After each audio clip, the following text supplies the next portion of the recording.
Hey Kurt, how you doing? Good. How you doing? Another day in paradise. You? Yep. Doing well. What are you making for dinner there? Oh, a cup of black coffee. Oh, gotcha. Yeah, I have pretty severe apnea, and I haven't been sleeping well lately. I've also had problems with insomnia since I was in college, and working as a chauffeur made it so much worse.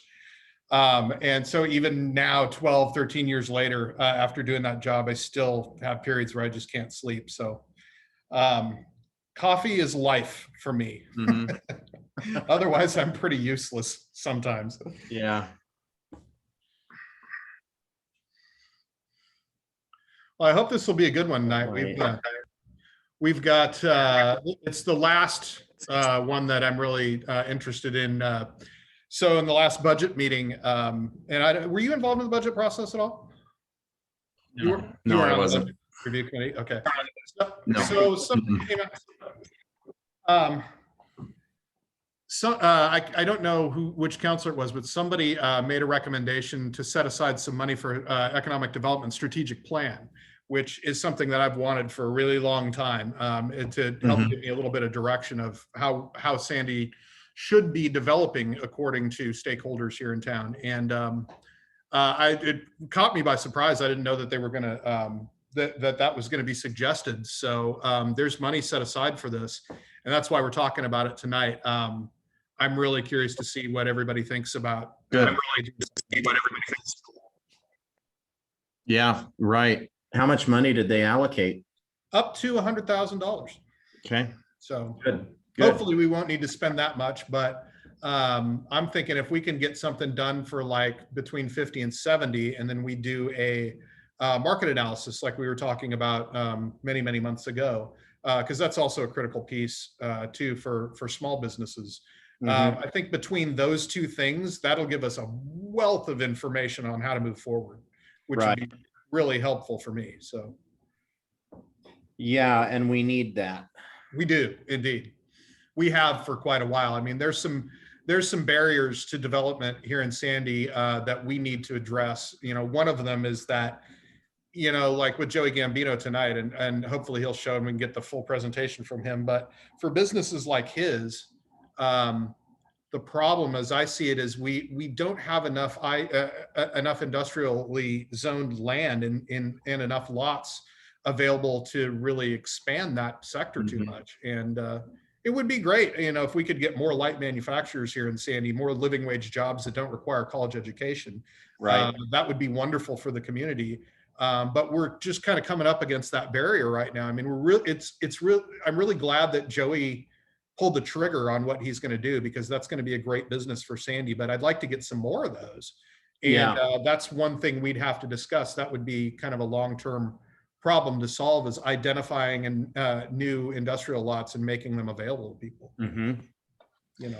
Yeah, the dynamics of business and community has changed even just in the last 2 years. Yeah, indeed. And Sandy could be right in the middle of taking advantage of a lot of that and change our wage dynamic in Sandy quite drastically. Yeah. So, yeah, it really would. I look at all the businesses that Matt Lorenzen, my counterpart down in Estacada, has been able to recruit in that little industrial park they have down there. Right. What a boon that's been to Estacada. Yeah. Yeah. I mean, as a matter of fact, Mr. Souter, the guy that owns Souter Timber that makes CLT products, he came to us first. He wanted to locate his plant in Sandy, and I had to tell him, I wish we could accommodate you, but we don't have anywhere to put you. Because he needed at least 20 acres, and we didn't have anything close to that of it. I mean, I think the largest lot we had available that was industrially zoned was like 2.2 acres. Yeah. It wouldn't have worked. So, hi, Chris Jones. Hello, how are you? I'm good. How are you? Good. I'm going to possibly have to jump off and listen to you via phone here. My car is ready to be picked up. Hopefully ready. I'm waiting for them to call me so I can have a vehicle for tomorrow that has air. Ah, yes, that would be important. So I apologize. I forgot this was happening tonight, so. All good. Ah, and here's the chair, right on time, I might add.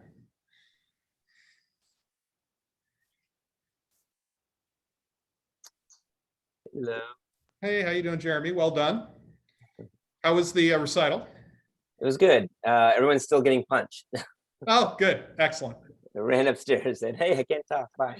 I was going to mention I've been through a lot of those, actually. I took piano lessons from the time I was 5 until the time I was about 16. Oh, okay. I did a number of recitals. A couple of them I did at the Hillsborough Library when I was like 8. Oh, wow. Yeah, we just did it in the driveway. Lisa broke it up into 5 recitals instead of having one recital with about 4 families, 5 families, depending on, and then just, you know, kind of the immediate family for each kid. And we just set it up in the garage right on the outside, and everyone's sitting outside and Nice. trying to be respectful to those for COVID concerns. So. Right on. Cool. Well, it's great that you could accommodate all of that. Yeah. How long has your wife been teaching piano? She kind of put herself through school that way, college. So she's been teaching piano, I think, since she's been like 10 or 12 years old. No kidding. You know? Wow. Yeah, she doesn't. She could charge more, but she doesn't because it's like more of a service type thing. She doesn't doing it, but she was a nationally certified music teacher for on Gresham Barlow before we had kids. Oh, wow. Oh, So, and then as soon as she got her national boards, they raised her pay and everything because Gresham Barlow really, at least back then, really encouraged that. And then she quit. So I was like, oh, and the national boards isn't like your masters. You only get it for 10 years.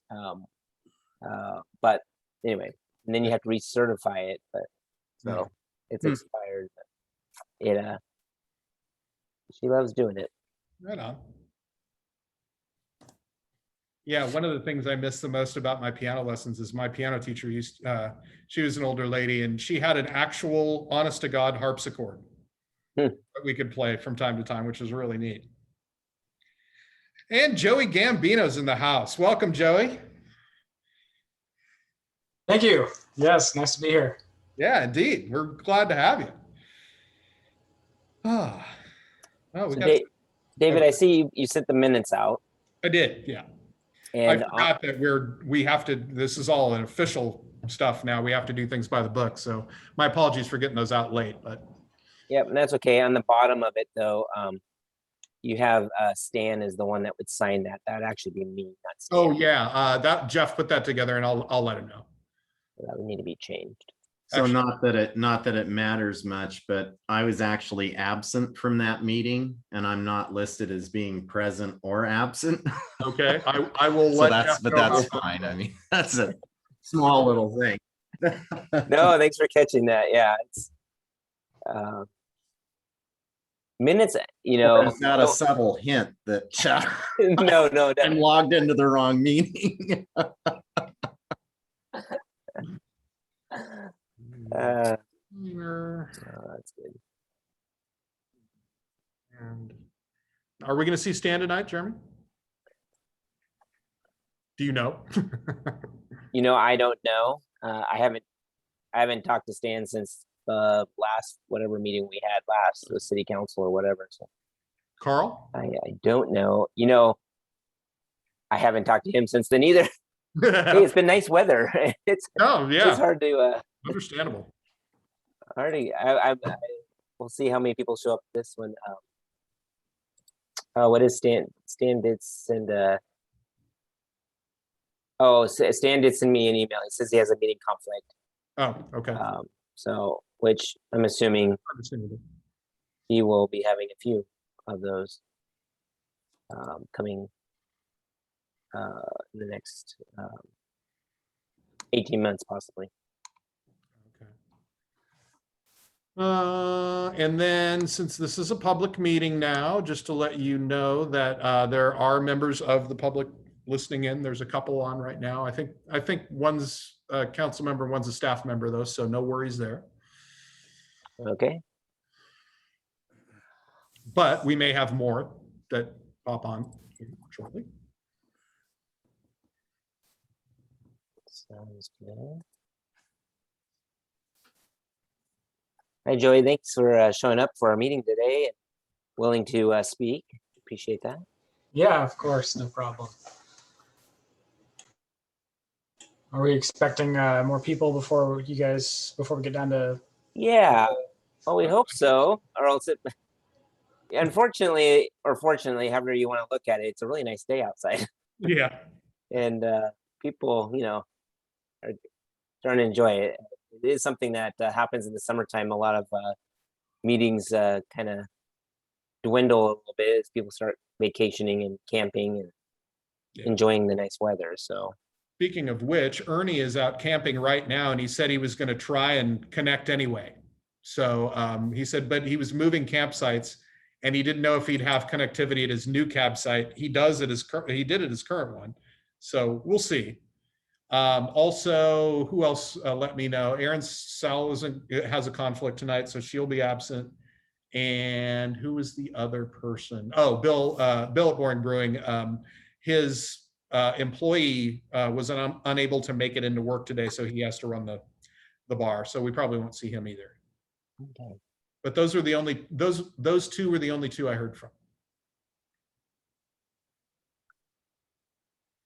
And since we don't really technically vote or even I don't know if we're recommending anything on this anyway. So as far as a quorum goes, I don't shouldn't be in any conflict of that. A lot of informational or things like that. So when we need to make decisions like that, we'll need to have a quorum. Yeah. Yeah, indeed. But yeah, tonight is just informational. We've got good information. and we've got the economic development strategic planning presentation. Both of those are just informational and intended for discussion. No decisions to be made tonight. Well, we'll give just 3 minutes. I know sometimes some people are running behind, but yeah, let it go until maybe 6:40. Yeah, we'll give it a couple minutes. So, Kurt, I think I read the election stuff there. Were you written into your seat that you weren't running for? Kind of surprised. Tried to retire and they wouldn't let you. was like, okay, I guess that's a good thing. So I think I'm going to accept. The reason I didn't run is, I'm in transition to move full-time to Hawaii. Oh, you are? Wow. Yeah, I've been working on, I own a company over there, a fun company. It's a sport fishing business. Oh, nice. And it's been my retirement plan to build a house over there. So I've got the property. Was gonna start building here in the next year. I'm kind of holding back because the market is really, really bad. Everything over there, unless it's lava, is imported, right? Yeah. What island are you looking at? What's that? What island are you looking at? I'm over on Kona on the Big Island. Oh, the Big Island. Oh, cool. Yeah. I got a buddy who I went to grade school with who ended up joining the Coast Guard and has lived in Kona for the last 20, 25 years. Okay, yeah. Yeah. Yeah. I've been spending quite a bit of time there for about 30 years. So I've got a lot of friends there, some family there. So I figure a year or 2 years, I'll still be able to serve on the school board. And then when I feel I'm not effective anymore, then I'll resign. But it was a surprise seeing the vote tally come in. So yeah, man, that sure helps with all the negative emails I get. right. No retirement for you, sir. Yeah. You beat out Mickey Mouse and Goofy. Well, and I didn't know Donald Trump was running. Both he's running for everything. And Junior. Yeah, really, that's an important position.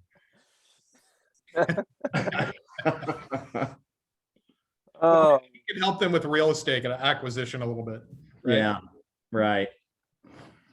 Well, I think this might be it. So I appreciate your guys' time, and I appreciate Joey. I know we had a little bit of discussion last week, but I don't think, well, Kurt wasn't here last week, and Chris, were you here or last time we met? So it'll be good for them to hear more about that. I know we kind of briefed them on that. You have your presentation, but why don't we get started? I'm sorry, the nice weather, it's kind of like church attendance too on nice weekends in Oregon. Kind of goes down in the summertime because everyone's outside enjoying the sun. But so we'll just call the meeting to order. We don't have a quorum, so we won't be able to vote anything. So on the minutes, we'll just wait till the next meeting on those for that. On that, and so we have the agenda. Let's see. Why don't we go? We have some attendees in there. I don't know if anyone from the audience wants to speak, but we'll give this opportunity to speak on anything on or off the agenda that they may want to speak on at this time. So I guess it's Kathleen. Kathleen, if you do, just raise your hand there. I'm not the moderator. That would be David, so he can let you in or speak, but it looks like our other attendee dropped off. Yeah. Oh, he's back. Okay. Well, No, I'm not seeing any hands raised, Mr. Chair. okay. Well, we'll move on from that. And we'll just do a general check-in with, I guess, Kurt and Chris. Anything you'd like to check in on this last time or inform us about? No, the only question I had is we record the Zoom meetings, right? Correct. We are now, yeah. You get a copy of that if you're absent, so you can stay, caught up. I believe they're available on iCompass. So if you just go to the city's website. Okay. And, Same go to the you same would place do go a to the council or meeting. planning. Yeah, Okay, correct. gotcha. Okay. Yeah, that's a good question. Yeah. All right. Yeah, we just started recording on the last meeting, so Yeah. so there's not much there yet, but the last meeting. Okay. Okay. Yeah, I'm excited to hear from Joey and more about David's news on helping us get a strategic plan rolling. Yeah, we are too. Chris, did you have any updates? So it does work on the city site you were saying, Dave, to watch it, because I did watch last one. I found it when I clicked on the calendar for events or meetings, it popped up. So I was able to watch last time's. And I might have to finish watching the rest of this one there, because my car is at the repair shop and I've got to get it as soon as they call me and say it's ready. So but I'll try to listen on via phone. If not, I'll watch the recording. So, but at the chamber, everything's going good. We're still working the business recovery centers. We have our contract through the end of this month with the county, and we are hoping to hear better news tomorrow about an extension, but we'll see how that plays out so we can keep helping the businesses. All right. How's the BRE or the PPE distribution going? BRE. I have a lot of it. It's slowed down a lot with the masks right now. So I have a ton of masks, but I also have a lot of other things too. The stand sanitizer, the automatic stand sanitizers, and spray and wipes and lots of masks and thermometers. And I've got, a little bit of everything. So if you know of a business or somebody in need of that, let me know and we can hook them up for free. Gladly. Do you have any, do you need any help with distribution at this time? No, right now we're all caught up. Haven't had any requests since Tuesday. We got that one out. So yeah, just waiting to see when they pop through. Okay. But I'll keep you in mind. Thank you for all your help. We'll be able to help. All right, great. And with that, we may get done early anyways, because usually this is the long part of the meeting where people check in, and so we'll just go with it and enjoy the weather as well. Well, let me. I just want to introduce Joey. Is it Gambino? Is that how you say your last name? Did I say that correctly? Yep. And We had some timing conflicts last time, so thank you so much for willing to come back again this time. And I think you have some presentation for you for us as well. So we wanted to have Joey come and describe what he described to the city council when he came to the city council and asked them for some variances. And when we heard his presentation and kind of the person that owns the land, is that correct, Joey, that came as well, or representative of that person? I had a planner and also a transportation engineer who were on the call with the actual zone change commission to get the zone changed. So the owner I've never met or talked to. It's just okay. The guy who owned it at the time when I was purchasing it, but we own it now. So well, you own it now. Okay. So well, we were very impressed. The council was unanimously impressed with that. Things made sense in getting the zone changing and bringing in some light industrial, small manufacturing that we lack a lot of, and so we were just and the whole time when I'm watching this, it's like, this is what we need to have come to our economic board. And so some people saw some of it from what we were presenting last time, but not all of it. And I'm glad this is being recorded so that others can follow up and watch this as well. So appreciate that. But let me just hand it over to Joey, and you can present and show us kind of what you're doing down there. And I know Kurt, and both Chris and Kurt will be, I think, pleasantly interested and surprised in what was going on in this idea. Okay, give me just a second. I was going to ask if you had the slides or if I was. Yeah, I found them and downloaded them, but I still have them. And when you're ready, like last time, when you're ready to move to the next slide, just say next slide. perfect. Okay, now forgive me for a moment because I'm going to have to figure out presentation 2, share, and hold on. Huh. I can work with these slides, but they're not mine. God dang it. Hold on. Slideshow from beginning. Okay. These aren't his slides though. Yeah. So I'm going to pop through and here we go. Look, there they are. Yeah. Okay, so. And Joey, before you get started, Mr. Chair, just to let you know, we did have a section before this, not a problem to move it behind it. Just want to hit that after this. Yeah, that's fine. Okay. Mr. Gambino, it's all you.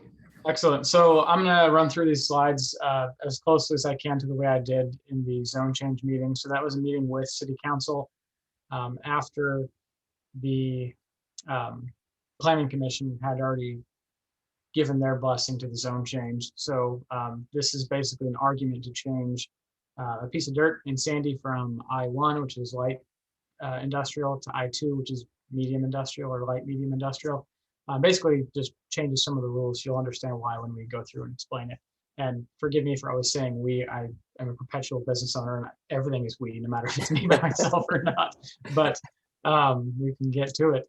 So I'm Joe. I own Rogue Fabrication. It's a manufacturing business which is just outside city limits in Sandy. And this is a rendering of what a building might look like at the proposed development site that we're requesting a zone change on.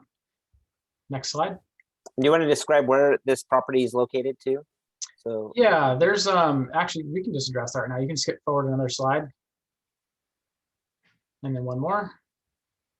There it is. So we'll explain this later, but if you look at the right picture, Champion and Industrial Way intersect right there. The fuel center is to the left of these buildings and slightly east, which is up in this picture. But the Fred Meyer's. If you drew a line between the Fred Meyer Fuel Center and the Sandy Cinema, this would be roughly in the middle of that line. Mm-hmm. So that's the place we're talking about in Sandy. So you can go back to that other slide now. Okay. We don't. Oh, there you go. There we go. All right. So, yep, the next one. So I wanted to put the development code on the page for you guys so I can show you what part we're talking about. Don't worry, I'm not going to read it to you. I highlighted the critical parts here The economic goals, the city of Sandy has adopted an economic opportunities analysis along with goal 9 that's in the state development code. And the economic opportunity analysis, I think economic opportunity analysis describes that Sandy has a need for smaller manufacturing firms, and they define this as being under 5 acres. So 1.69 acres is this site, which is of course comfortably under 5. And they list specific goals in terms of occupation to take place at these locations. And small scale manufacturing is one of them, which is precisely what road fabrication does. So it's the right fit and the right size dirt to meet the goal 9 in the SDC. So next slide.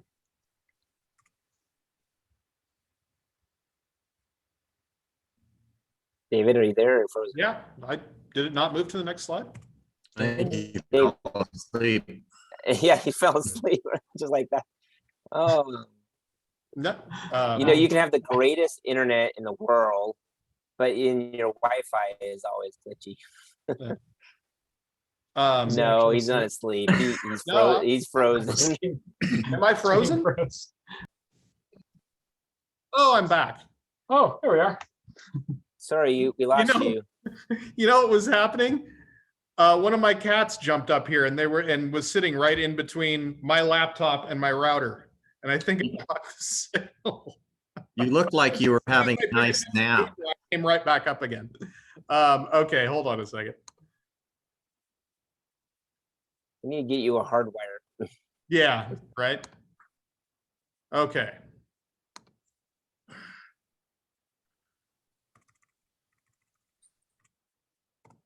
Okay, that's the slide we should be on, correct? Yep, that's the slide we should be on.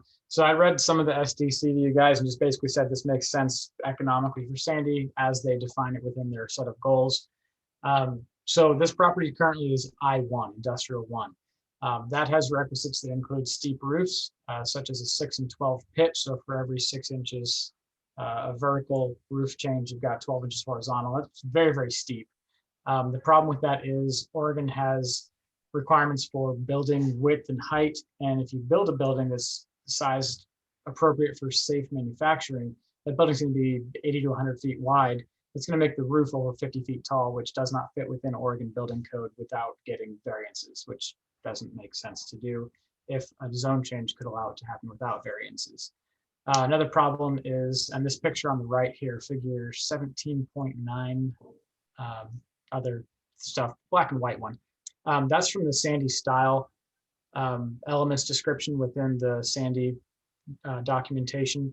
And I drew a little blue sketch on top of that image to show what the exterior wall would be shaped like of that building. For a grocery store, that makes tons of sense. For retail, it probably makes sense.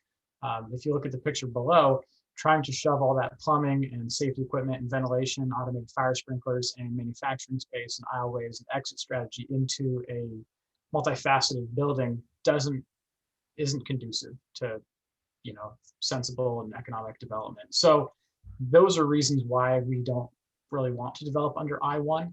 I2 is a less restrictive building design, a code for a less restrictive building design, and it allows more easily organized manufacturing layouts and much safer manufacturing layouts like the one shown in the picture on the bottom. And you can have straight walkways along your straight walls, no blind areas. So if there is a safety concern or some sort of a problem, management staff is more likely to be able to see that problem and address it in a timely manner. So there are other reasons, but these are really the heavy hitters of, you know, being able to comply with state building codes in terms of building size and keep manufacturing spaces together in a way that you can do things safely and efficiently. So next slide, please. So more on the economic impact. This development isn't feasible for economic reasons under I1 zoning. And we describe that more in the next slide. But if it was completed anyway under I1 zoning, the biggest problem is that there would be significantly fewer living wage jobs brought to Sandy. And I didn't want to put this slide together without actually researching what a living wage job is. So I conducted some research and found that MIT had already done the research for me. They determined that in Clackamas County, a living wage job was just under $19 an hour. And I looked at what we already have in our current shop, and we're already paying our employees more than that on average, plus a really competitive benefits package. So Rogue Fabrication already employs people at living wage, And as a growth plan, getting a new building site and getting a building that's efficient and bigger will allow us to do even more of that, hiring people at true living wage jobs and manufacturing positions that are long-term positions, not seasonal or variable work. So, and then on this slide, I also put our proposed plant layout. So you can see there's a couple different buildings labeled different phases. So this would be built in a few different time periods. And then the green spaces are all going to be for, landscaping and, curb, sidewalk, that kind of stuff. The white is either not the property or is parking, as you can see, between the buildings, which Sandy Style requires / recommends. And then there's also an isometric view there on the left, just a kind of a 3D picture of what it could look like as well. So there's some dormers and covered awnings and things, some visual features and draws to the architecture that some of those are required in I1 and I2. Some of them are only required in I1, but having an attractive building does help, get people on board for bringing manufacturing in. So it made sense. Next slide. Okay. So I mentioned Sandy Style already. While doing a zone change occurs prior to design review, I've mentioned a whole bunch of features and elements in here that would be covered and approved or disapproved in design review, which of course would be happening prior to permitting. But this whole presentation, this process is being done to do a zone change. Part of that zone change request was us committing to adhering to Sandy Style. So we showed this rendering that we paid to have done, showing that we have the covered awnings, the rough timber framing. We have a lot of stone veneer and festoonery. That's not all that is required in the less restrictive I2 zoning, but it makes for a pleasant looking building. And it does also help that we're committing to not making just a big dingy, I call them sugar cubes, just a big square steel building with no overhang at all, because they don't look that nice. And there is, neighborhoods around this space, and it does, it's nicer to have a good looking building. So we wanted to show what it looks like. Next slide.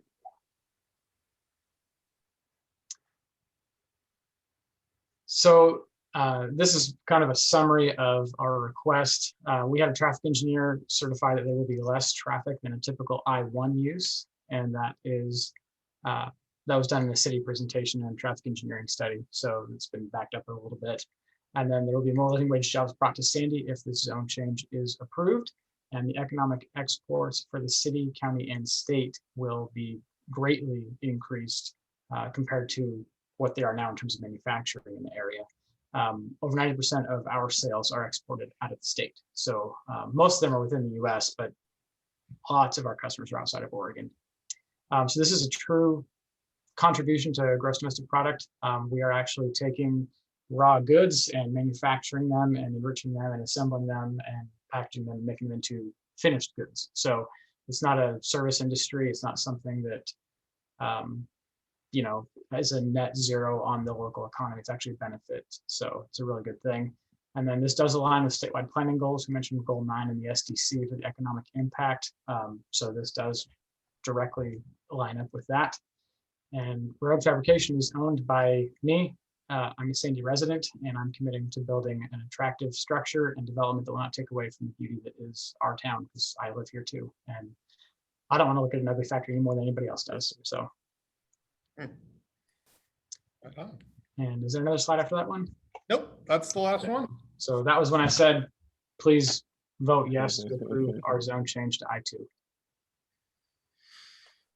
So one other thing that David asked me to talk about was why Rogue Fabrication decided to pursue land and development within Sandy, and if there was anything else that Sandy could do from any avenue, since I'm an outsider to planning and politics, that would help attract more businesses like mine or unlike mine for that matter. So obviously, me living in Sandy, I'm in Sandy. I'm near Tenike and Marmot, so I'm a little bit northeast of Sandy, but not far. And I was looking at everywhere from basically Sandy into Troutdale, Corbett, Gresham, Estacada, Clackamas, basically any place that was within 30 minutes and wasn't east of here, because most of most of the challenges in business are getting good help. And so that help generally comes from the big metro areas. It comes from Portland, Vancouver, Clackamas, those places where people are densest. So that's one thing that Sandy has that's a little bit better than Estacada. Some of the commutes are the same distance, but Estacada isn't on the way to anything. And so it's a little bit more challenging, I think, for business in Estacada to get help in terms of qualified employees than in Sandy. Obviously, being in Gresham is the best in terms of access to labor, but Gresham has a lot of other challenges being in Multnomah County. So Sandy and Estacada both share that Clackamas County benefit of being an easier county to work with, slightly less restrictive. Estacada has incredible like zero setbacks and like really pulled out all the stops to attract industrial growth. But we decided to go into Sandy for the reasons I kind of described in the beginning about proximity to where I live and access to labor and things like that. Also, Sandy's growing. Most people want to build in a place where there's growth because that allows the dirt to appreciate more than just having a place to run a business. There's some things that Sandy could probably do to help further attract businesses. The setback requirements are not really restrictive. They're not super open either. We were looking at 20 to 40 feet on all four sides. And if there was some wiggle room in there where you could take away from one, add to the other for if there's an easement or a utility access, that could be beneficial because that flexibility could allow higher lot utilization. At least for me, that was my primary concern was lot utilization percentage. I mean, if I buy 2 acres, but I can only build on 7,400 square feet of it, that's a lot that I'm going to pass on. It's not worth it to me to buy 75,000 square feet and only be able to build on 10% of it. So this lot, it looks like we'll be able to utilize in the high 40s in terms of percentage, which is extremely high. It's a good segue. That also is dependent on us being able to put in-ground detention tanks for stormwater mitigation. If you guys aren't handy with all that jargon, because I wasn't a month ago, all the rain that goes on the buildings and the parking lot would normally go into grass that's on the property now. Once it's developed, it will be mostly covered in asphalt and buildings. So the green spaces are no longer sufficient to soak up the water, and having tanks in the ground that slowly let the water soak in where it's supposed to is a good way to mitigate that. And it allows you to put parking lots and other things on top of those tanks when you've got access to the tanks still. That way you can develop more of the dirt. If you don't do that, you have to have ponds or a big green space, and you lose a huge percentage of your developable land. So it's a big drawback because you end up spending a lot more money on the land per square foot of building. It's all about that ratio. So the setbacks and the detention tanks, continuing to improve them basically, because Sandy mostly in my research approves detention tanks for stormwater. Those two things are two of the biggest factors to help businesses and developers for manufacturing come into Sandy, is because they want to utilize as much percentage of that dirt for a building as possible. Another thing to consider has to do with building cost. Having like a ratio in Sandy style guides could be helpful, where you could say, hey, there's 11 things in here for each chapter 10 or 11 or whatever it might be, and you can pick 3 to ignore. And then someone could say, oh, you know what? I really want a flat roof, or I really want metal siding, or I want my stripes to go horizontal on my siding, or whatever the requirement might be. And they could just skip those 3, but do everything, every single other one of them. That way they wouldn't have to apply for a variance. They could just automatically get like basically 3. That's just a thought. Another reason we decided to go to Sandy was internet. The gig speed fiber through the city of Sandy is reliable and fast and super affordable, and businesses need internet. So that was another part of it. 26, Highway 26 is a major thoroughfare, and Sandy's got it. So that should be used in marketing. If you guys are actually putting together flyers or anything else, trying to attract businesses, the internet, the highway, and probably just mentioning that you guys want those businesses would really be helpful. That way they know, hey, this, I'm wanted here. Because if you go to Multnomah County, at least the people I spoke to didn't seem to want to have growth or business or tax income present at all, which was shocking to say the least. But those 3 things would really help attract businesses, just basically reminding them that Sandy is on 26, that you've got the internet, and that you're willing to work with businesses and have, low setbacks, or, detention tanks are approved, or whatever it might be to help make sure they know that development's affordable. It's interesting that you bring that up too, Joey, because you're not the first business owner to mention that about Multnomah County. I have a couple of friends who own businesses in not downtown Portland, but close in Southeast. And they've been there for a long time. They're ready to move out because it's just getting too ridiculous. And they mention the same things that you do. They say it's an adversarial relationship with Multnomah County and the city of Portland, and they really feel like the city would just as soon not have them there, and they're ready to oblige them. And that mindset just blows me away, but apparently it's true. Yeah, this was unincorporated. I'm not going to give you guys a whole story or throw anybody in the mud or anything, but we were trying to purchase a building that was in a very strange zone in unincorporated Multnomah County, which there isn't much of. So it wasn't within city limits, and it was zoned in a some sort of agricultural industrial area, like an agricultural development zone or something like that. And the business was defined to have to benefit the local agricultural community and 50% of its sales or more. And you couldn't export stuff for that requirement to be met. And so I asked them and said, what would meet this? And they said, you know, like fertilizer sales would, because you don't ship fertilizer, you always get it locally. And it's only used for agriculture. People with farms would get it, but there's no farms left over there. So I said, well, you know, what if we make tools that are used to build farm equipment? Because we basically do. And they said, do you ship them? And I said, yep. And they said, nope. And I basically said, I mean, can you guys approve a variance? I mean, you've got those other buildings here on a variance, like no one in your zone is actually hearing. And I said, I mean, we've already got a successful business that's growing like crazy. Do you want the tax income? Because we also pay our taxes on time, and I can prove that if you want. I mean, like we pay our property taxes and we pay our payroll taxes. Those go to the state. You get money from the state. I said, this whole relationship involves us giving money to you, not fully directly, but like don't you want that? And their response wasn't no, but it told me no. So it was strange. Wow. Well, their loss is our gain. Yeah. It was weird. Yeah. And then when you tack Multnomah County business income tax on top of that. Yeah, there's that income too. I mean, they just get, you know, I think it's 1% off the top or something. I mean, it's a lot of money. Yeah. Not profit based either. It's just income basis. It's a lot of money. Yeah, thanks, Joey. And I know light industrial brings in a lot of family wage jobs. Your business here will, as well as others in that light industrial. So, you know, it's kind of that middle piece there that we miss a lot in Sandy, because the way we have our I-1 and I-2, I-1 and I-2 zonings, and how we've put the requirements on there, and how much, what is it? The I-1 looks a lot like our commercial. So that ends up Like getting C2. it starts looking a lot more commercialized than that, but yet you lose out on some of that industrial that makes the goods that we need in our community. You know, and a lot of those things have living wage jobs that don't require college degrees.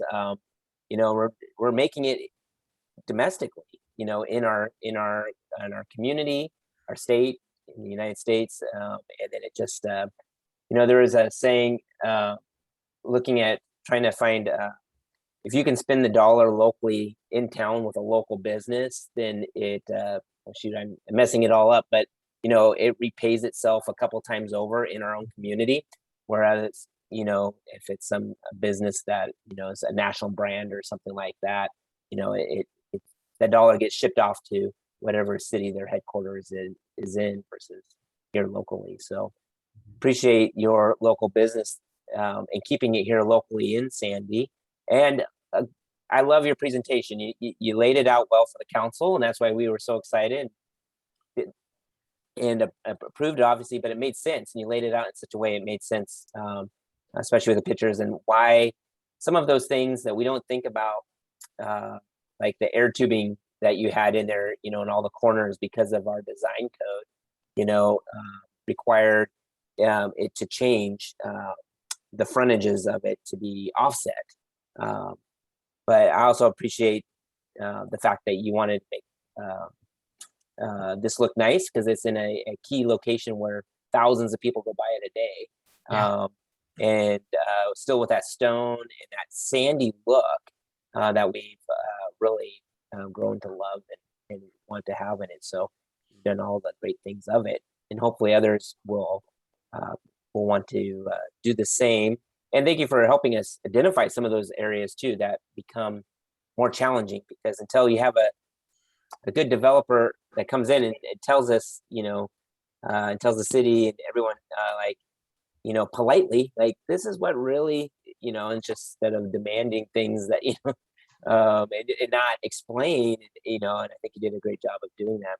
But I want to ask Kurt and Chris, if you have any questions. I know Kurt, this is right up his alley, because he just, added on and rebuilt his building, just about maybe 1.5 miles, 2 miles Yeah. north from you, by the way the crow flies. Yeah.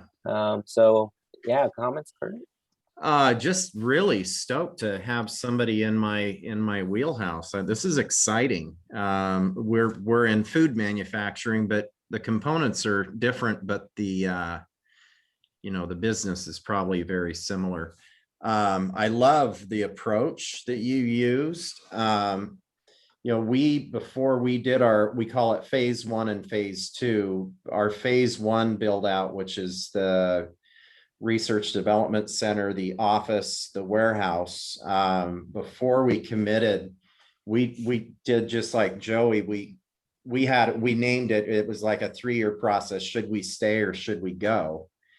And there were vital components to that. To stay, we got a successful agreement with the city of Sandy to bring water down Kelso Road. That was imperative that we have access to water. The wells in our area, the shallow wells are not performing. We're down in the deep aquifers, but there's no guarantee that we'll always be able to get water out of the ground. So that was very important. The city saw our, I think, ability to continue to grow here as a benefit to the community, the employment base. And echoing what I heard from Joey, we did try to look at a few sites in Multnomah County, and they pretty much, without saying it, they didn't want us to move and build in Multnomah County.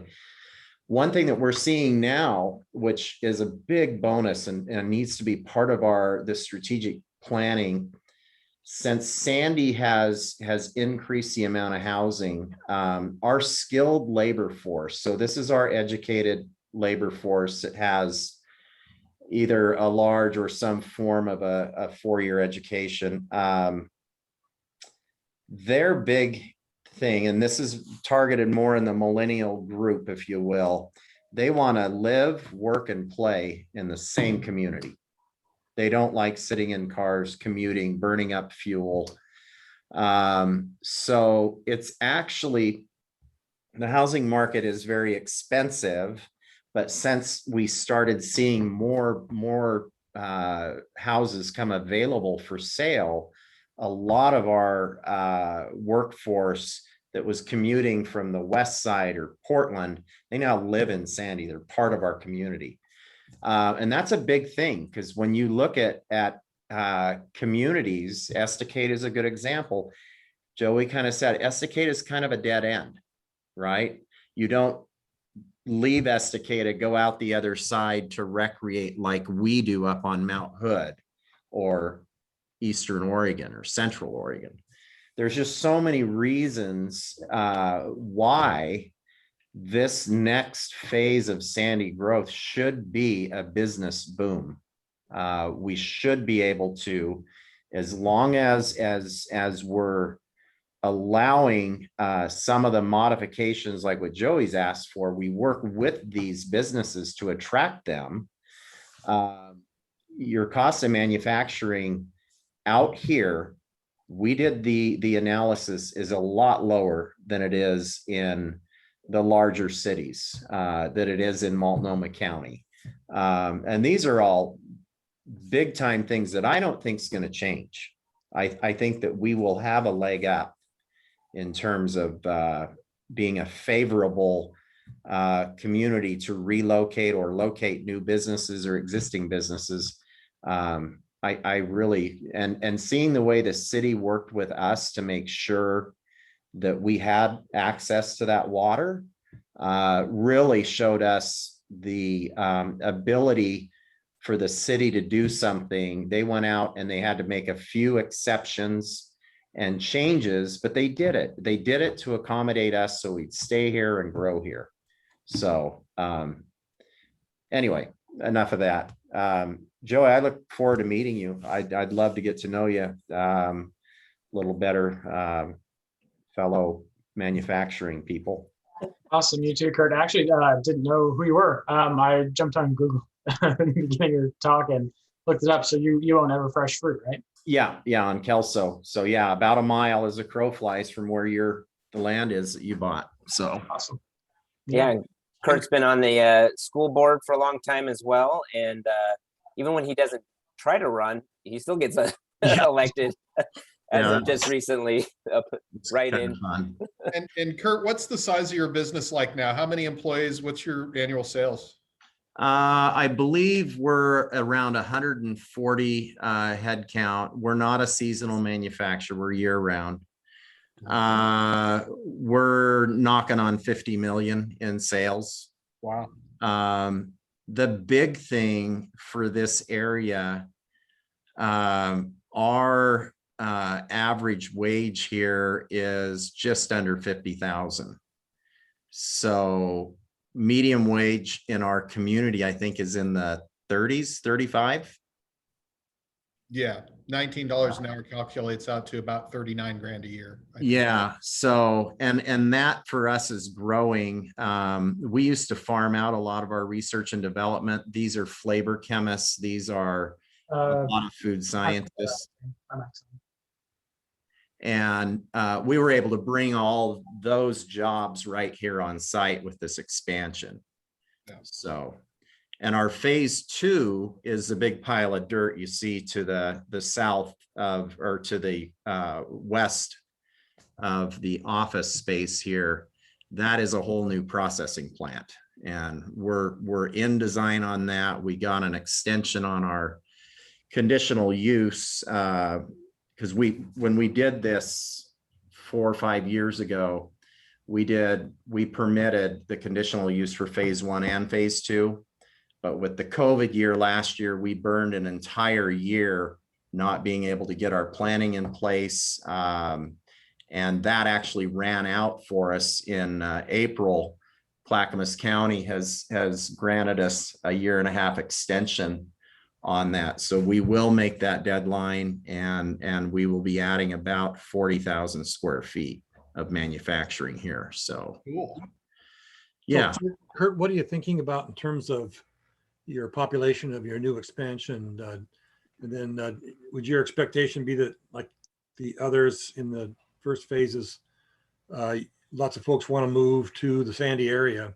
And I'm just wondering about what cities' emphasis could be in terms of developing more housing to supplement and to take care of that increased population of your business. Yeah, well, in our industry, we have a tremendous amount of retiring professionals and not a lot in the pipeline.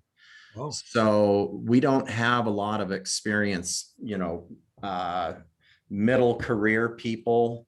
So we're relying heavy on the future. That's why we've invested in the career technical education programs throughout the state. We have a partnership with Oregon State, the land grant university, the food science program, because our future talent that we want to move to Sandy and work at Everfresh, these kids are still in high school or younger, right? Sure. So concern for us, obviously, is starter home prices. Making sure that there's enough affordable housing that they get the job done and move out here close to where they work. Okay, that's really important, because I think that as we find ways to put more developments online here in the city, knowing what kind of balances of starter homes versus second, third, and fourth move up kind of homes is really important to make sure we recognize the kind of employees that your organization, Joey's organization, the others are going to need. So that's good to know. Yeah, and I'll just say one more thing on the type of people. We hire a lot of kids right out of high school. Joey, if you're not already, get involved with the Career Technical Education Program. We have, I'll use an example in our maintenance department. You know, if a young 18-year-old comes to us and applies for a job in maintenance, they're going to start somewhere around $17.50 an hour. If that same person has a sanitary welding certificate that they can get through a CTE program, that's worth $2 an hour more, maybe more. So, you know, it's really important. We pull a lot of younger folks that decide I'm going to do either go right to the workforce or do a small trade school. We pull from both ends of that spectrum, the higher education and the ones that want to enter the workforce right out of high school.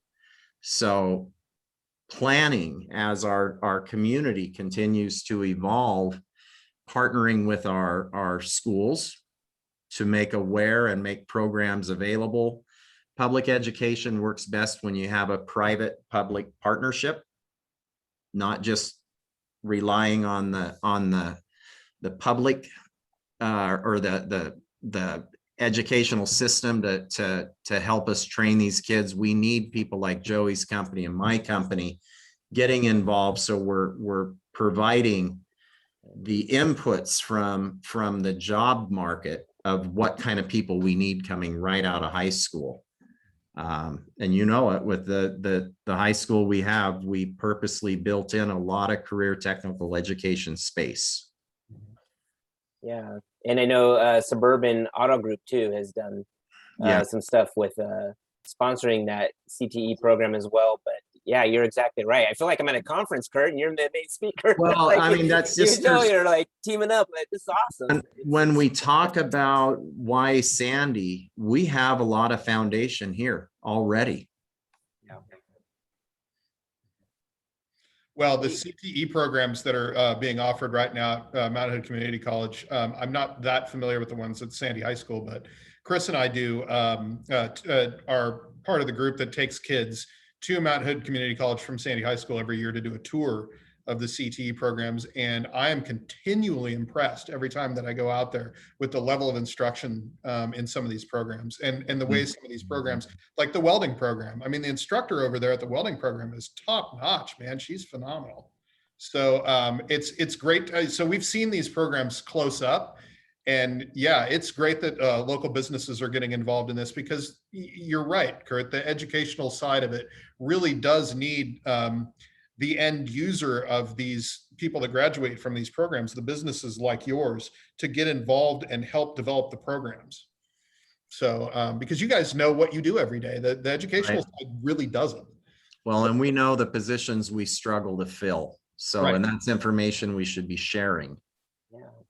Indeed. Hey, David, can you take us off the screen so we can see everyone's face? Yeah. And so this is great because, you know, as you mentioned, both of you mentioned, Kurt, you just recently mentioned, you know, not everyone's going to want the college degree. I'm a big fan of it. That's my personal belief, but that's not for everyone, right? And family and friends and relatives, you know, have different experiences, and we need all those experiences. That's what makes this place we live in great. And so, but giving those opportunities like you guys are doing is really beneficial to our community and for these kids. And I love hearing how much you're investing in our future generation as well. Also, I think that there's the synergy, and I know that was a buzzword of about 10 years ago, everything synergy, and you didn't want to use the word synergy, but it's been away for now, so we can use it again. But the synergy between you guys in light industrial type of manufacturing type of work can grow, which then can, you know, maybe hiring each other's type of talent too. There's a little bit of competition, but in good ways, because it can bring and attract more of the CTE programs, the trainings, and those type of things, I believe, and other types of manufacturing that will come because there is a workforce in this area that has that talent and that skill set, and this community is investing in that, from the high school to our community college to our local businesses already. If that makes any sense. Anyways, Chris, did you have any comments? Or I'm personally excited, and also, as far as the chamber goes too, excited to have, some more opportunities for the city to grow, and then also for employment, finding those family wage jobs, and that would be fantastic. So I'm excited and anxious to meet Joey as well. great. Well, Joey, you can continue with our discussion tonight, and as a newer member to our town, as you're building in, all these discussions are going to be probably curiosity, and as well as being investing into what we're talking about. So you can continue on, or we won't be offended if you've got other plans that you need to get to tonight too. So I probably will bow out. My wife is taking care of our kids right now, and I hear one of them, my daughter, she's 7 or 5. My son just turned 8, and she's having a rough night. So I gotta go give her a hand. We understand. I have that issue too often. Yeah, but one other thing I remembered, this property was originally split up into the pieces that it's in now, and this lot was actually created as a tax lot in 1999, I believe. Mm-hmm. So it is now 23 years old before someone put a shovel in it, and we haven't done that yet, of course, but we're going to sometime soon. But yeah, we work with the city of Sandy, working well with potential developers and businesses is why this is happening now, and if not, who knows? It could have gone 50 years. So yeah, that's exactly. Thank you for that point, and I appreciate that. So, all right, thank you for helping us think about this. Yeah, absolutely. All right. And Joey, in the future, if you have any interest in maybe once things start to get built over there, once your building's complete, if you have any interest in a tour, we would love to take one. Oh, cool. Yeah, I think that'd be worthwhile. Yeah. Absolutely. Cool. All right. Well, we'll move on, and we'll come back to your update later, David, at the end if there's time. Okay. Okay. So there's only a couple people on this anyway, so it may go quicker. So the next topic was the economic development master plan, and so coming out of our budget meetings that we had, and it was brought by the budget committee and the council there that the economic development committee we have, obviously today is quite light because I think of nice weather and we're going in the summer, which is always a hard time for people to meet, but is to make sure that our community, as we grow, like we just discussed, has a good economic development master plan of knowing where we're going and what we're doing. And so the committee had proposed, and it was approved by that budget committee. It still has to go in front of the council as a whole budget, but to lay out some money to create a master plan for an economic development master plan for the city of Sandy. And in that, the last one was done about 10, 11 years ago. And it was done by one that the city manager, Scott Lazenby, which we all know Scott Lazenby, very bright, smart guy, but sometimes in-house, sometimes, it was one of these things that, he could do easily, quickly, but it's been very dated and maybe didn't be as thorough as one could be if it was truly done with professionals who do this for what they do for work. So anyways, in that, David, do you have the discussion on this? I do. So we'll just dive right into it. So here's the existing, the last economic development strategy we created for the city. As the chair mentioned, it was created by Dr. Lazenby back in 2011. And is one of the first things that he handed to me when I was hired as an intern. He said, hey, you know, kind of refine this a little bit, make it look better, and get some better data in it. So I spent some time updating the data and making it look a little better and adding a few elements to it, but it was mostly Scott's work. So this report, and I sent you guys a link to this earlier. If you haven't taken a look at it yet, which I wouldn't blame you if you haven't, take a look at it afterwards, just real quick. It's a really quick read. You should be able to get through it in about 10 minutes. But it's separated into 4 sections. The first section of the report is a background info section, and it's data. It's demographic data, basically, about Sandy. Demographic data, commuting data, that sort of thing. The data is from multiple sources, and they're all listed, but mostly from Census Bureau.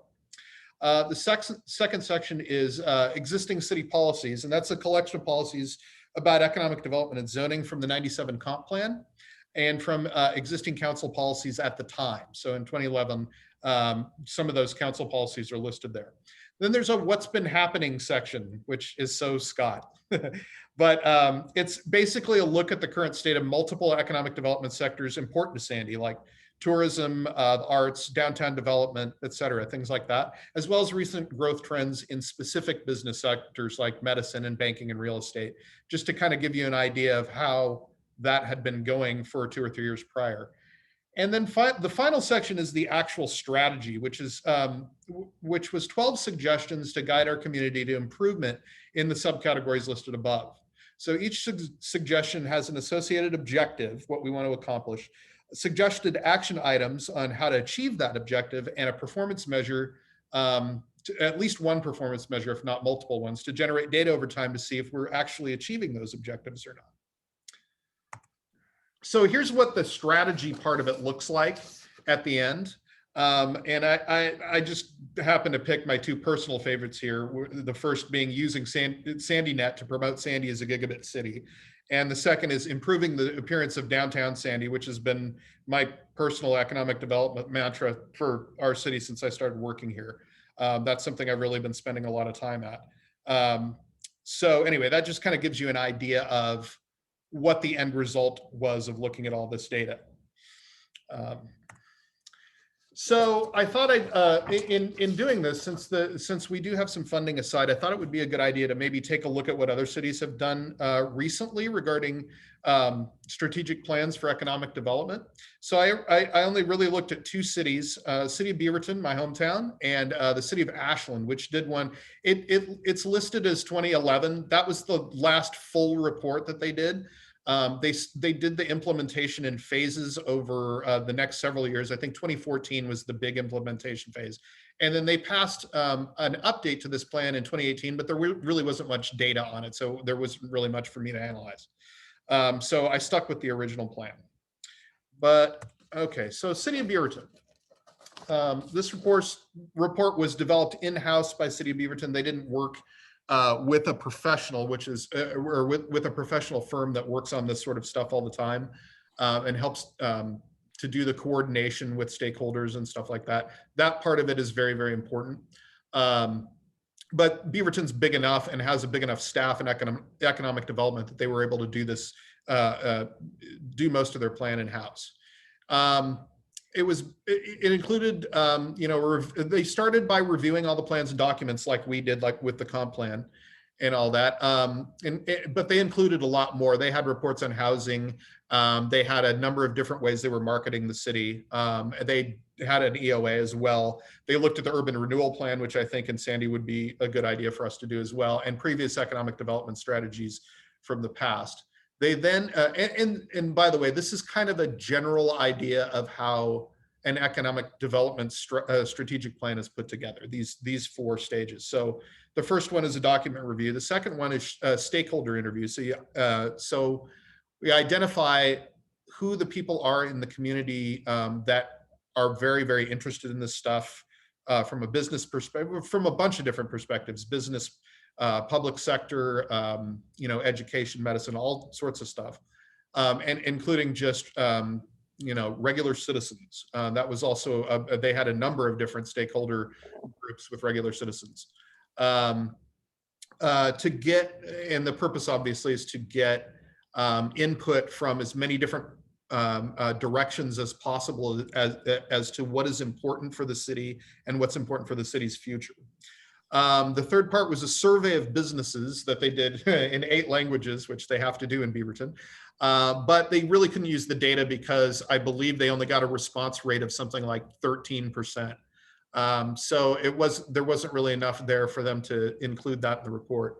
And then finally, along with the stakeholder interviews, they did a one-day economic summit, and they had a much better response rate to that. 44 key stakeholders is pretty good, to basically go through the discussions they'd had with the stakeholder groups in a lot more detail. And again, please forgive me for the amount of text on these slides. I know it's a lot, and I generally don't like to include a lot of text, but this kind of called for it, unfortunately.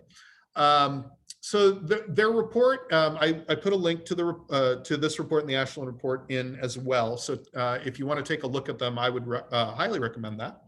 The report begins with an about section and lists key city and demographic data, just like ours did, only it just goes into a lot more detail.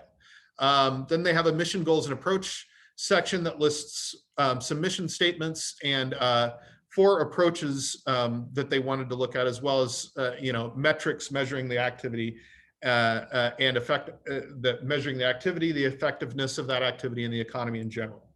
And then from all of that, they identified 9 initiatives based on their economic development principles, and put an explanation of what that initiative is, why it's important, and a list of action items to further the initiative, as well as potential outcomes and the key partners that they'd work with. The initiatives are listed there on the 9 initiatives are listed there on the right of the slide. And a lot of these, like business retention and attraction, is one you'd see in most of these. Workforce development is another one you'd see. Branding and marketing is in almost all of these.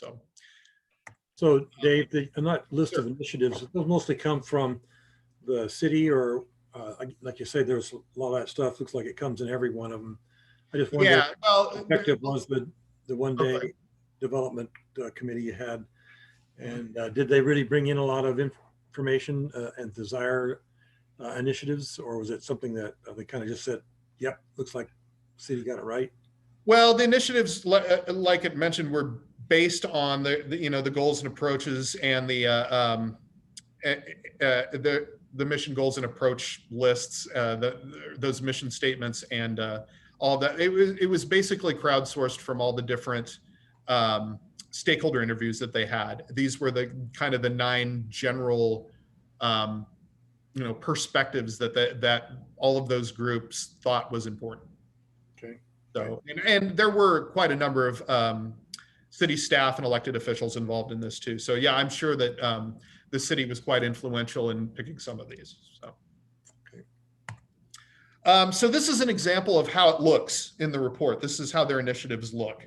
Again, the narrative at the top describing workforce, why it's important to them, the actions that they came up with. This is how we can improve our position with workforce.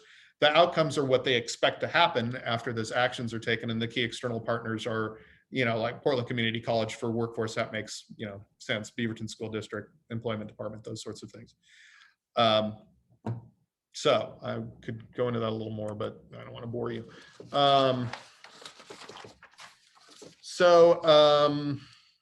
Oh, wait a minute.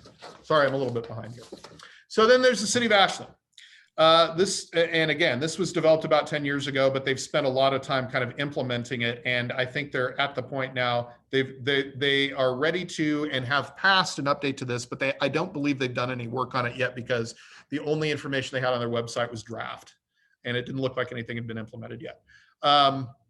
The stated goal of the report, they did work with E.D. Hovey and Associates. That is one of those firms that specializes in economic development studies like this, as well as other studies. There are quite a few firms out there like that. Eco Northwest is another one. There are a lot of different firms out there that are even local to the Northwest that we can use for this. So we'll have, I'm sure, quite a number of qualified firms to go through when we get to the point that we put out a request for proposal. So the goal of the report is, the 4 goals of the report are listed there. Those are the main overarching goals they were trying to accomplish by doing this. And I wanted to give you just a little idea of what the process was. They started with an EOA, which is what we would end up doing too. This EOA included a SWOT analysis, and you guys all know what a SWOT analysis is. I know Kurt does. No, can you describe it? It's basically looking at, SWOT stands for strengths, weaknesses, opportunities, and threats. So basically they go through with the stakeholders groups and say, okay, what are Ashland's strengths as far as economic development is concerned? And they list those. Then what are the weaknesses that we have that we want to work on? And they list those. So that's basically a SWOT analysis. Public workshop and online, covering some of my survey for intake of local stakeholder input. Update to the plan was undertaken in 2009 by Ed Hovey and Associates. So they did the EOA in-house, and then they had Ed Hovey and Associates go over it and flesh it out, basically. Yeah. Jeremy, do you have something? No. Oh, okay. The draft plan for the 2011 Economic Development Strategic Plan, they're putting together recommended 6 strategies. Those are listed there. Those, again, are the things that they really wanted to focus on. And those, those are pretty general things that I think most communities would say, yeah, we'd want to do that too. The committee also reviewed trends from the data collected and discussed additional trends. The SWOT analysis was a major part of this report, and it's listed in a number of different places in the report. And it was listed as real world questions. So when they did the advantages part, the question was, how is our economy different from other cities in the state? The strengths was, what is working for us? The weaknesses was, what's not working for us? And I think it's really important to speak in plain terms when discussing this, because we're not all, public sector experts or anything here. I mean, a lot of these stakeholders are going to be coming from very diverse groups.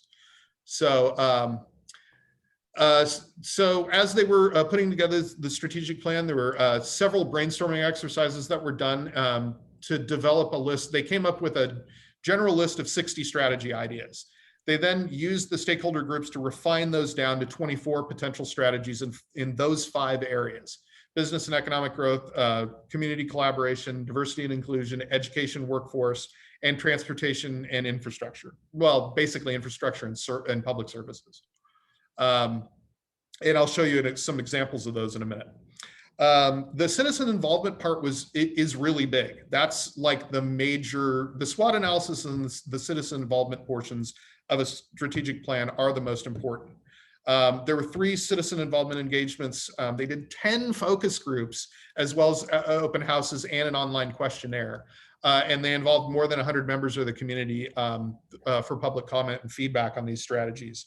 And I like that last sentence. This engagement identified themes like the vision is too general and too vague, or the focus on existing business development and growth. Or the focus should be on existing business development and growth instead of more so than trying to bring people in, those kinds of things. And how do we encourage, can we use incentives to encourage the right kind of growth? Questions like that. It sounds like Ashland had more participation percentage-wise than Beaverton did. Yeah, they did, which is really kind of, well, it's surprising in one sense, and then it's not that surprising in another sense, because my general sense is that in a smaller town, people seem to be more engaged, and I think we would have an even better response rate in Sandy. Yeah. So anyway, the final report included 7 objective categories with 7 individual strategies. Those are the 7 categories that they put up there. Some of those we could transfer right over to Sandy, like increased tourism and diversified types of events to be promoted. Tourism is a big thing out here, outdoor recreation tourism particularly. Another one, provide appropriate land supplies. That's kind of a big deal. We were just talking about that with Joey. And quality infrastructure needed for business growth. That, some of that would be a strength. SandyNet is phenomenal infrastructure for business growth. So anyway, phase two. So as I mentioned, they did this back in 2011. They went through the process. They started phase two, which was the implementation of the plan in 2014. And here's what it ends up looking like in the end. So you can see, hold on a second, I'm behind a little bit. It shows the objective category, which is the one there, assisting local and assist local existing and emerging business stabilize and grow. The individual strategy, which is the designated city staff point of contact, which apparently they didn't have prior to this. And also this one also included a priority level. So they prioritized their strategy, their individual strategies into categories 1, 2, and 3. So the priority 1 levels are the things they worked on first. And then the partners that they've had. On this particular one, they didn't have any partners except for the city. So, and the only other thing that I would ask of the group is, it seems to me like the only thing this is missing is some sort of performance measure to see if you're actually achieving the goal.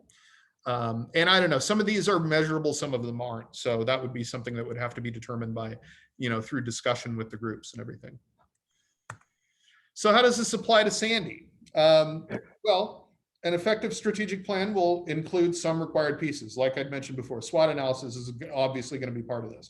Identifying including important community stakeholders is going to be an important part of this. And that's something that I really hope that the Economic Development Committee can help us with, because you guys not only are business leaders, but all the business leaders that we may not be talking to on a regular basis. And we really want to include as many perspectives to this as we can. The more perspectives we get, the more comprehensive and complete of a report we're going to get. And then finally, the public input piece of this is really, really important. The nice thing though is we have a lot of latitude to determine what items are important to us in our local community and how to include those items in our strategy. We have some unique qualities out here in Sandy. Sandy Net's obviously one of them, but there are others. I mean, the impending Sandy Community Campus is something that should be included in this discussion.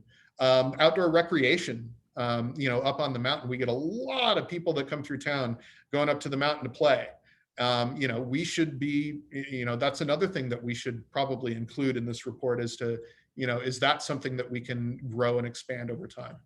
So Dave, yes, sir. One of the things that I've been troubled with in the last decade or so, I've been watching this really intensely, is what are we thinking about in terms of how to determine what businesses and what kind of economic segments that we don't have in our community that we really do need? The things about, bringing Joey into that community, I don't know if it was a surprise, but it was one of those things that I think we did purposefully. And to me, I know that we've talked about bringing in different kinds of businesses, but how would that process work to be able to find and look for things that were really an advantage to having a synergistic type of relationship to the other businesses that are already here, that we can build on each other?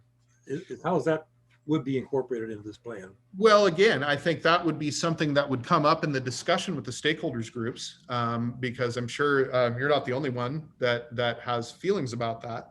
And this is something that Ashland actually looked at, which is there a right kind of growth that we want to see? Are there certain business types that we want to encourage to develop here in town? And how do we do that? Can we create incentives for those particular industries that we'd like to see? But that's definitely something that would be part of the conversation for sure. Things that don't compete and take away from current businesses, but actually things that I can think of, different kinds of interactive businesses. When I was a property management manager, it was one of those things that we thought was really important, was when you put in a McDonald's, that you made sure that you found some of the other, not so much competing, but complementary kind of businesses like Subway and Taco Bell. Those kind of things all seem to draw in people rather than to compete, although they did have some competition. I think it's important that we find the right kind of businesses that really do help Sandy grow in the kind of direction we'd all like to see it. Yeah. Well, and that may be one question that we ask specifically, in some of these stakeholders groups, which is, you know, we just had a light manufacturing business, the first light manufacturing business we've had in a long time, set up shop in Sandy. How do we make more of that happen? And, you know, from my perspective, the barrier there, I think, is availability of I2 land and I2 buildable lots. We don't have a lot of them right now, and we never really have had a lot of them because of the history of Sandy. But maybe that's something we need to look at. Maybe we need to look at making more I2 land available for potential businesses to move here. And how do we go about doing that? And I think that's exactly why we are doing this master plan, right? And from what you described and answering your question, Carl, the master plan and having that, going through this process is going to bring that out. There's a thing we did a while ago, it's called gardening. And that's what you're talking about, Carl, is the gardening of economic gardening is exactly that. And it goes back to what I was explaining with Kurt and Joey there, is that economic gardening with inside, you know, this light manufacturing, industrial type aspects of things as well. And so we're not just all this 100% commercial and only commercial. We need diversity in our what do we want to call it? Jobs in our economy in that area for that. Perfect. So we have 5 minutes left here. This is the last slide. The next slide is the last slide. Which is just this, which was just for discussion, just to see kind of what your general thoughts are about everything. But if you want, I could rip through the first part real quick. It's not very long. Of what's that? Of just the general economic development updates. Yeah, so I know we can do a little bit of that. I just want to hear Kurt's thoughts. I know there's a lot of text there and a lot of that, but I think that what we wanted to get out was the idea that we're going to do a master plan for economic development, and that we wanted to do this with professional staff. And when I say professional, not in-house professional staff, Right. but actual professional staff outside of that come with profession. We're not Beaverton of almost 100,000 people. We are Sandy of 12,000.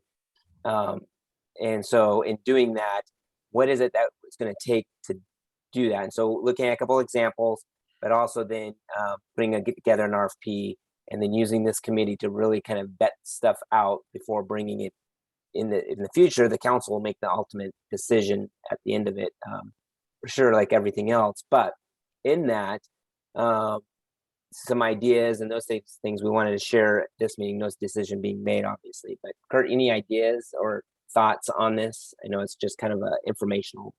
You know, I think you're headed the exactly right direction. I think council's making a wise move here. We do need professionals outside of our community, outside of us, to help assist us with this strategic plan. You know, this could be, in my opinion, we will see things and hear things that we don't even think about. Yep, I agree. You know, and involve community groups, so we can draw, if we need to, boundaries on what we're willing to do and what the community doesn't want to do. You know, like, are we wanting to attract businesses that appreciate the environment and that give, you know, add to what we have out here: beauty, natural resources, quick access to activities, things like that. This is way above my ability to think that large, and I think that this is just fantastic. And so yeah, my thoughts are, I support 100% what the council's done here, and I think we need to get working on developing a plan to find that right firm that can help us work on this. Indeed. Yeah, great. I agree. I think the budget committee, and I know Kathleen is one of the attendees on here, and she brought it up as one of the things to make sure that we put money to it. If we're going to actually talk about this and do this, we need to put money to it and actually do it right. And I appreciate that as well. Because I agree. And I think it will change the direction of our community and really solidify us in a lot of other ways of being more independent from other communities, as well as we are at that teenager stage of a city, I guess. We're big, it's like that awkward time where you're not big enough and not small enough. You're just like, okay, so how do we solidify our economic aspects of jobs and those type of things in our community? So, And okay. we're growing like a teenager too. Yeah. Yeah, we're only 110 years old, so just not growing. We hit our teenager growth stage late. So we have 5 minutes left, and I want to end at 5 8. minutes. So highlight on the top things. I know we have a couple of things that I know there was a picture. I always tell David, hey, we need pictures because pictures are a million words. It helps virtualize things. So, but I've got a couple of pictures for you. Okay, All right, 4 minutes. Rip through this really fast. Covered Structures Program. RIA's is done. Yeah. If you haven't been down there to check it out, go check it out. It's super cool. La Happy Creperie and Bar. I had a pre-construction meeting today with Todd Speck and the owners of La Happy. Todd, once again, has the entire structure already built in his shop. He is going to come down 7 a.m. Monday morning and start digging out the footings. 1 week after that, the footings will be cured and he will build the structure. The thing will be done by the 15th. Wow. And it's going to be a delight to watch him build it again. Sandlandia. Contractor has been selected. The contractor is going to be Nielsen Construction of Fairview. We've worked with Nielsen before, good company. That's going to be a very simple build. So I have talked, we've already had the pre-construction meeting. Their time schedule is going to be a little longer because they don't have the capacity that Todd does. They're looking at a July completion date. But the carts are going to remain open during construction. So that'll work great. Boring Brewing, contractor's been selected. It's McCord Construction of Gresham, the winning bidder. I've met Donovan McCord a couple of times. He is actually a friend of the building owner, Todd Sparks, owner of Sparky's Pizza. So Todd's super happy that he was the low bid. I kind of am too. I've never worked with him before, but I'm very curious to see how that comes out, because that's not a simple build. That's going to be an interesting build. So, everybody I've talked to about McCord says they're very highly rated. So I'm looking forward to that one too. Red Shed Public House currently out to bid. The bidders are Nielsen. Full Throttle Construction, who's done tons of work around here. He's the one that did the upgrade on Joe's Donuts. So he's really good. And Mountain View Construction, that's Todd again. We're still waiting on engineering for No Place, but I am anticipating we will see that early part of next week, and we will be able to put that one out to bid it next week as well. The remaining two, the toll gate, it says their specialty contractor's been non-responsive since on-site in April. That's actually not true. I just got his quote today. So I'm going to try and sit down with Ron Lasowski over at the toll gate next week. And we're going to go through that one. That one's kind of a special build. It's got an opaque roof on it, and it's not Sandy style because the toll gate has, well, it's not entirely Sandy style. We did actually have them add some Sandy style elements to it. It will have heavy timbers and all that. So, so that one actually looks pretty promising now. And I'm going to let, obviously, Ron make the final decision on that, but he sounds like he's ready to go. The final one was the Beer Den. For whatever reason, the business owner decided to back out of this grant program. He didn't tell us why. We were planning on having all county surveyors come and do a utility survey and a design concept for us over there, which he really didn't want to do because he's really busy. So the business owner ended up saving the city about 10 grand on that by dropping out when he did. So we kind of tip our cap to him and say thank you. The other commercial projects, both of these are going to be finished on in July of this year. Well, actually, first there's RIA's, so that's what it looks like. That's really good looking. Awesome. I love the things that she's got to pull down on the sides, the little sun screens there. That was her. idea. So were the potted arborvitae. I think that actually adds quite a bit to it. She wanted a little bit of a sound deadener from the highway, and she says those are working great, actually. Oh, that's awesome. And it's got heaters on the inside. The 2 heaters we got, they said work phenomenally. So all is well there. Here's what the Bull Run Electric Building looks like right now. This picture was taken about a week ago, so that's probably got siding on it now. He's again expecting that to be completed probably at the end of June, and he's looking at July for a C of O. Again, this building has 2 spaces for lease for light industrial that are going to be brand new. We've never had that. Well, we've only had that once before since I've been here, and that property leased out within a couple of weeks. So that's what we're anticipating to see here too. But it'll be great because that can serve as 2 more headquarters for more light industrial businesses. Forgive me, we're having a little bit of a cat issue here. So he's really looking forward to that. And here's the Fleischmann Church on Pioneer. They are essentially done. The only reason I haven't closed the project out yet is because he hasn't paid his contractor yet, because there's a few little minor things to get done over there, but that is essentially done. There's another piece to this project, and that is the entry. He removed the entry when they were doing all this. He had to because of the structural work they did on the building. Unfortunately, that entry was not ADA compliant, so we're asking him to put in an ADA compliant entry there. We assisted him by providing him some public infrastructure money.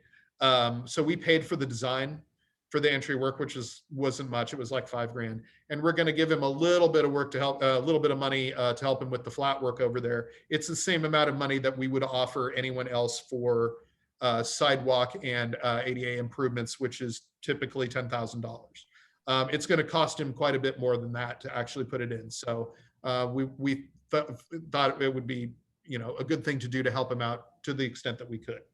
But anyway, this one's essentially done, and that's it. Great. One last 5 minutes. yeah, almost. And we don't know anything about space age. They keep inching closer and closer, and yet never open, and I don't know why. I mean, it looks like they're done over there, but Pretty close. Yeah. Anything about the Hoffman stuff over in? nothing yet. I've talked with Todd a couple of times. He's super excited to get going, but we haven't heard anything back from him yet. My guess is he's probably getting a design put together right now. Can somebody update me on that? I heard about it. That's right. You weren't at the last meeting. Yeah. So the 2 lots over by Mount Hood Athletic Club have both sold. The small, well, I think the small one is just going to be used for overflow parking. I think they decided not to sell that. And they're just going to put in more blacktop over there. The large one is going to be Sandy's second food cart pod.